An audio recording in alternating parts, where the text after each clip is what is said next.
нәзіктік бар. Я, анашым шынымен де әдемі екен. Нау тасылып қалды. Бара берейік.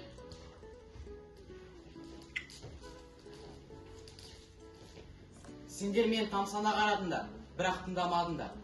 Бір кішкентай қоқыс мені жүрегіме қатты тиеді.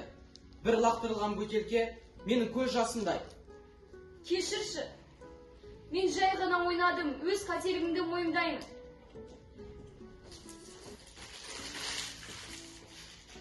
Қызым, табиғат ол сенің екінші анаң. Оны аялау сенің борышың. Мен ашуланбаймын, тек ескертемін.